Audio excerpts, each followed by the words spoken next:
Welcome back to Skyline Stroll. Today we're going to be talking about maximizing your environment to allow you to make the most of every day and to help you get done what you actually need to get done. And admittedly, I'm actually a bit of a hypocrite on this topic at the moment. So, backstory, about a year ago, I moved back in with my folks. Not for one of the typical reasons. Yes, I did kind of fall on financial hardships, but I had a couple of paths I could have took at that time to get by. Uh, but I decided to move in with my folks for a weird reason. I'd watched a couple people I care about that were a little older than me lose their parents and receive inheritance, and as nice as that can sound at times, sometimes your parents hold on to way too much of everything. And so I've watched a couple people have to make a hard choice between go dumpster diving and give up like a week plus of their life to figure out what of their inheritance they actually want out of a sea of God knows what, or if they just want to say screw it and chuck it all, send it all to Goodwill, and neither option really feels great. So I thought about this, and I noticed my own folks have a lot.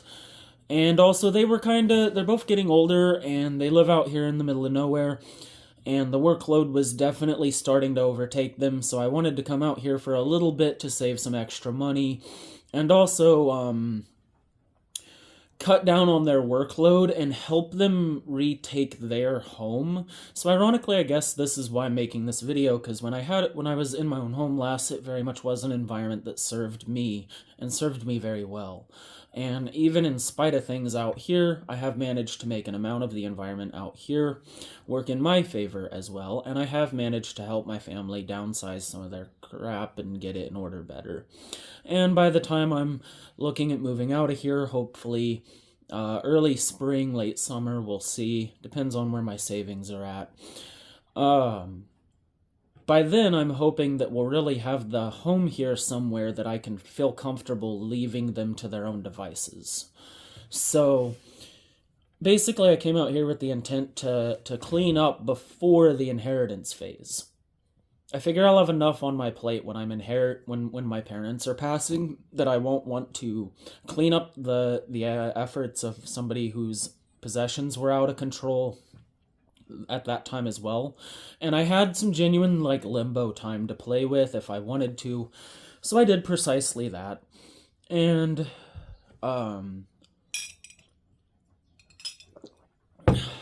it's been challenging. Yeah. So, talking about making your space work for you, not against you.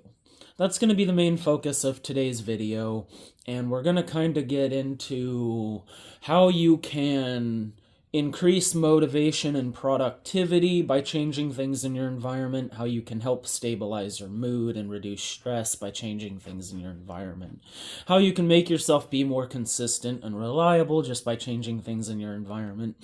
People don't realize it, but your surroundings are a large part of your internal surroundings. Like the external surroundings really do reflect an amount of what's going on in the mind. So if you have a really chaotic environment that you live in, you might be suffering from a very chaotic mind. So it is also like I feel like people who have a lot of mental and emotional imbalances also find restructuring their home very emotional and stressful and energy draining and charged. And I can't relate. I absolutely love tidying my own environment and structuring things in a better way and finding out new organization systems that can help me make more of my space. I've always had cheaper apartments, so I've really mastered the skill of taking a tiny amount of space and making it feel like a mansion. And So we are going to go on a walk here in a minute and start talking about this in more detail. For now, I'm enjoying the morning coffee and just thought I'd kick it off with my thoughts and give some backstory as to why this is the next video. And I do think controlling your environment is a huge part of mental well-being and growth and taking care of yourself at all. So let's have a good conversation about that today, shall we?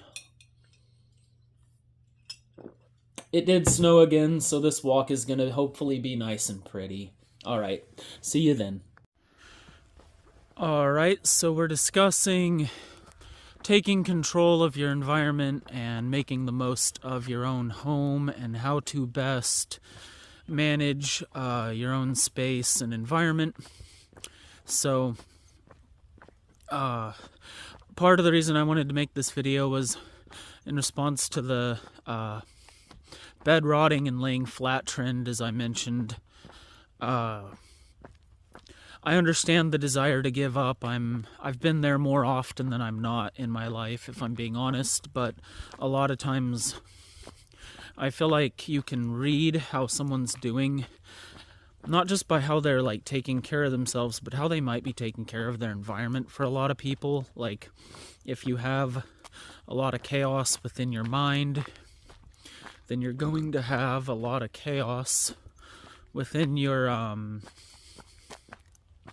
space. You have a lot of chaos, a lot of mess, and I think this is all a result of not managing your perspectives.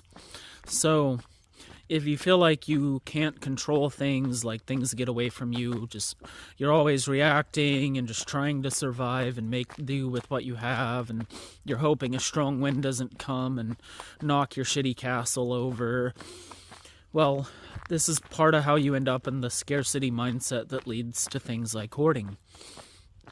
If you believe that you can't get more, you're going to struggle to get more, it's hard to get more, then you're going to hold on to things you may not use, and what will happen is it will generate more of a problem than having it on standby could actually be of use. I regularly see where people in my home will go and buy something they thought we were out of, and like not even a day later I'll go through like a junk drawer or a drawer in the bathroom or something and find like an unopened package of whatever they just bought, and they bought like the big package, and I just found the big package and they just ran out of the big package. It's like, we didn't need to buy that yet, we still had some. And sometimes you'll find like 2 or 3 of the item just because they didn't realize they had it in like 2 different spots. So what kind of happens is they buy more and more, and bad way to use your money. Bad way to use your money, guys.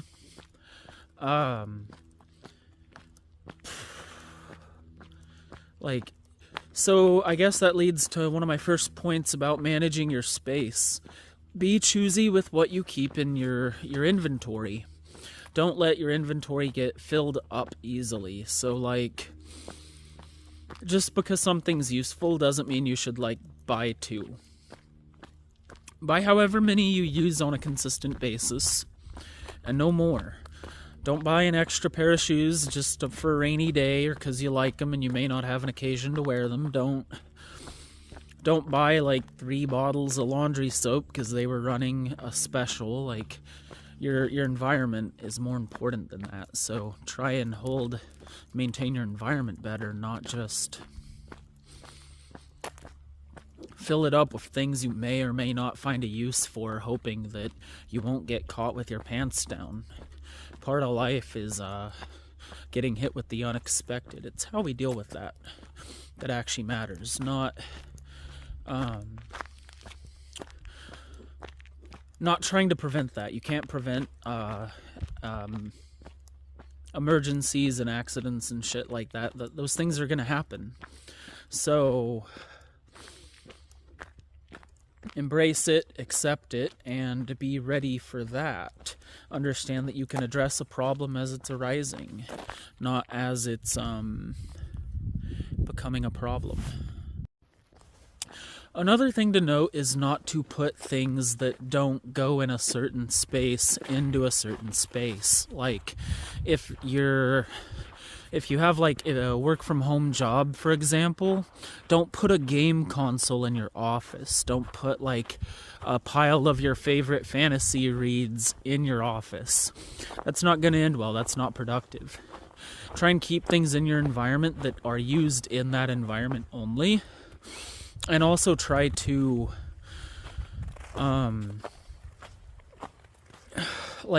so they say when you're first trying to develop a new habit by doing something like, if you want to start going for a run in the morning, some people will like go to bed in their like jogging clothing. That way they get up, they're one step closer to going out on a jog, right? So you can kind of do this with your environment. Like you can put things in the environment to help optimize what you actually want to get done. Like if you want to get a certain task done, just make sure you need to get your taxes filed, have your computer and your folder just right there on the desk. Make them so handy that when you're walking by, you're like, you know what, I'll just sit down and do that.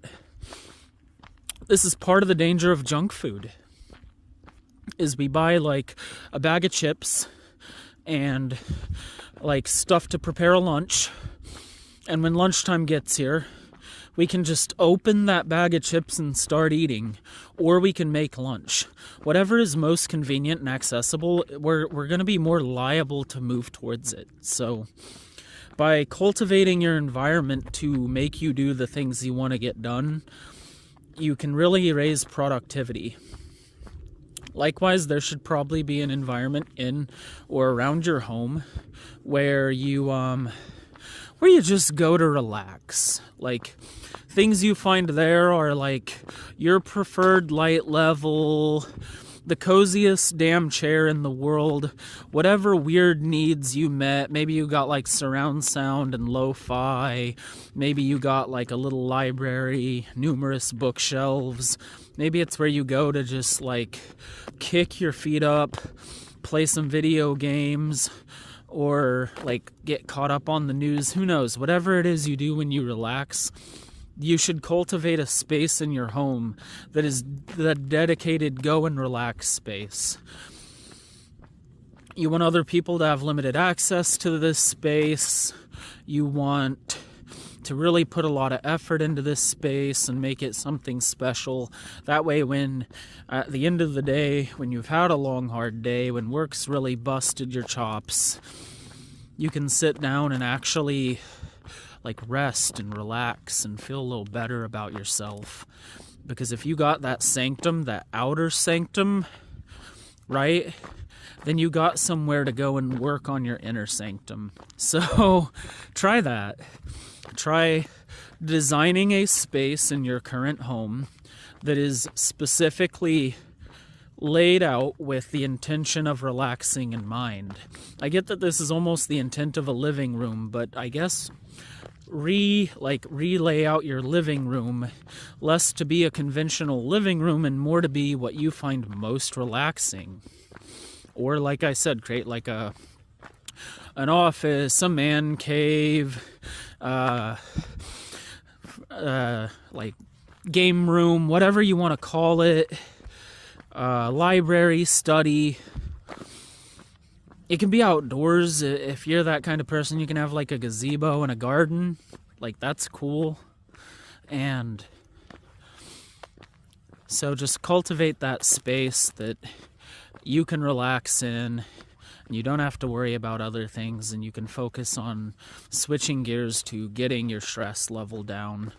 Because we're never going to get stress out of our life. If we're living a full life, days are going to have stress in them. That's just the way the world works. And so by having this space to go and prioritize recuperating, you can be ready to battle that guaranteed stress regularly. And that is so good, dude. I gotta say, like, my last place, we got with a second bedroom just specifically to have a place that like the pets couldn't go, and that like if we wanted to have company over, we could all go and like sit and just relax, sit around a table, lots of chairs, that kind of thing. And it was full of a lot of decor that I just quite enjoyed.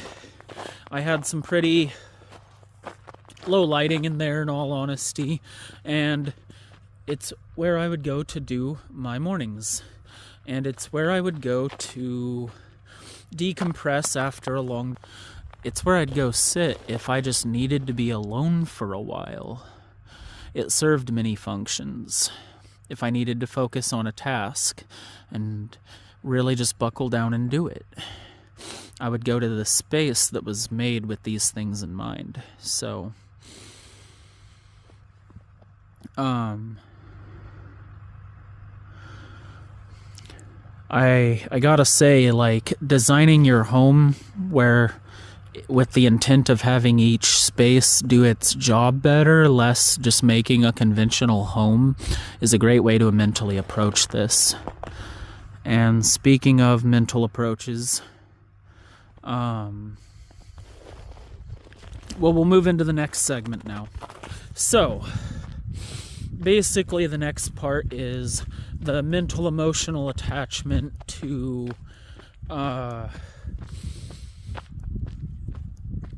clutter itself. And like, if you don't think you deserve a happy environment, you will subconsciously sabotage yourself and not let yourself have that. If you have internalized the belief that you lack control, just your life is out of control, things in your circumstances are out of your control, you're at the whims and mercy of fate and others around you, if you've internalized this belief, that will show in your environment, because you probably won't make much effort to control your environment. So try to rewire how you see that. Understand that you do have control. And one of the best ways to show yourself you have control is by taking it back in your home. By taking it back in your home, you'll have a space to genuinely get ready to confront whatever actual hurdles and obstacles are coming up next. You don't just have to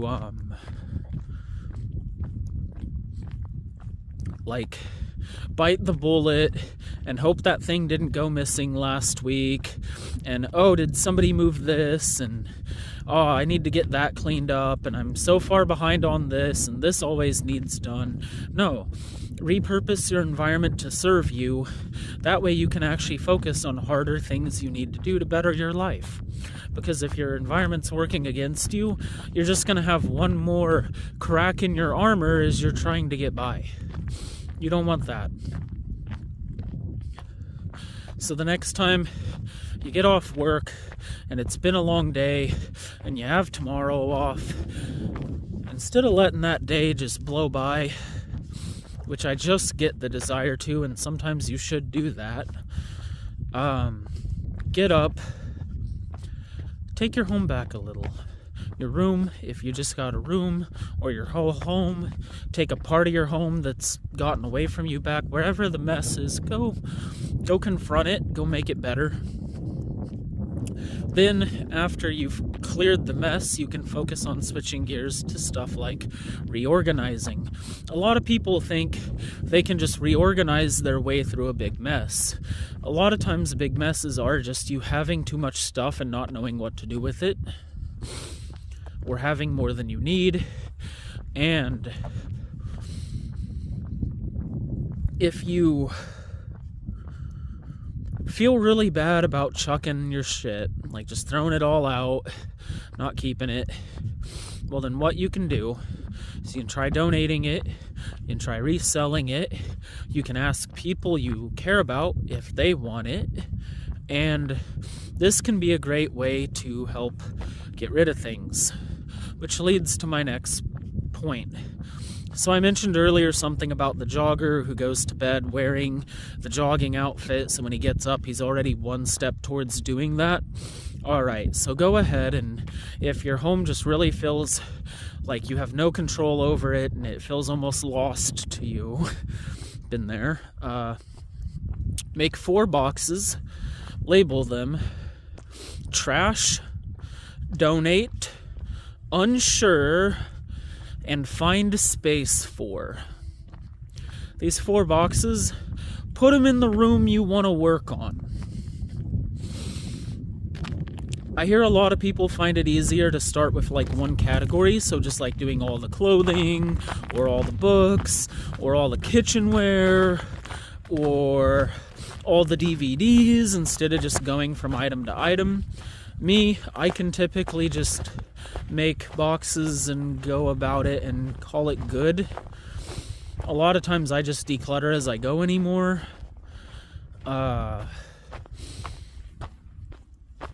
But this box tactic, by putting these 4 boxes in the room you actually want to work in, you take that first step. You kind of like take that step towards changing that environment. Like you see those boxes and you're like, well, I can just go ahead and throw this in that box. And putting them there might inspire you to go ahead and start. So why not give that a whirl and make up those boxes and put them in the room you think needs the most attention. And if you got a lot of chaos on the mind, well, there are there are dozens of YouTube channels just like this one that are more articulated and have twice as much content about sorting your mind, getting better, getting back on your feet. And I appreciate your view, and please keep watching me, and I'm going to try and get better at working on myself and showing what I'm doing to do that.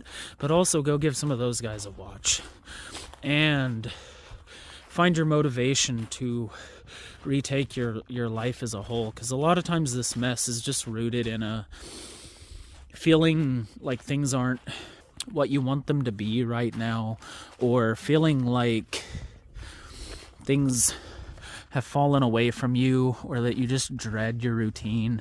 I know if you dread your day-to-day routine, that makes doing things like respecting yourself hard. And I think that's one of the big parts of maintaining your environment, is showing yourself enough self-respect to like care.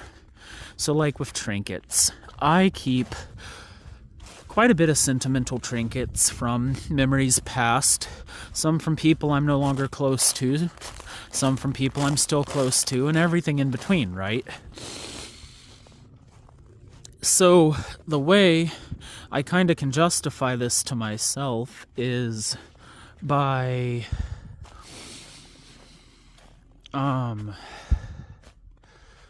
sorry, I'm just really appreciating how cool the snow looks on all these fallen trees over here.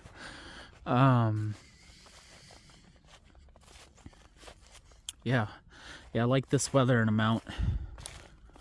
Alright, back on topic, pardon me. When you retake your space, it leads you to want to retake more.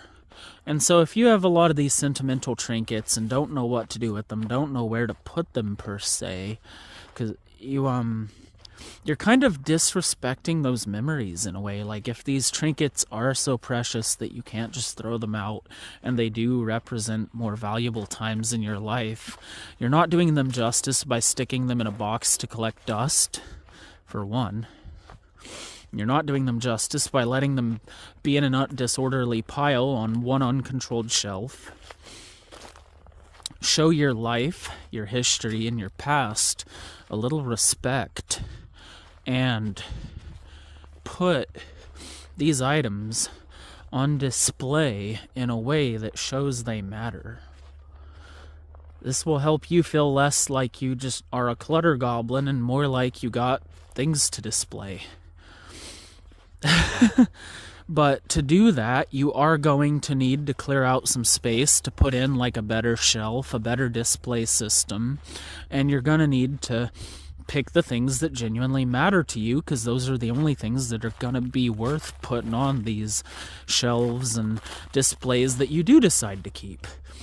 Because a lot happens in life, and a lot of it is memorable. And trinkets can help with that. But you don't need to keep every Christmas card somebody sent you. Alright guys, so to conclude thoughts, Reframe how you see your sense of control. 2, reframe how you see your past.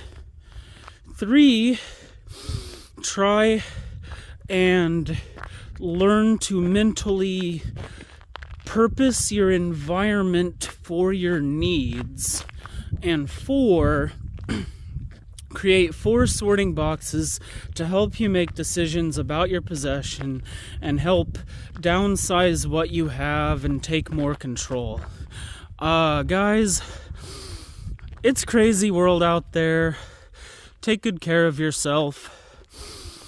Treat yourself the way you deserve, not the way the world wants you to treat yourself. And I wish you the best of luck building the life that we all want and desire and deserve. So, have a good day, and I'll see you all on the next Skyline Stroll.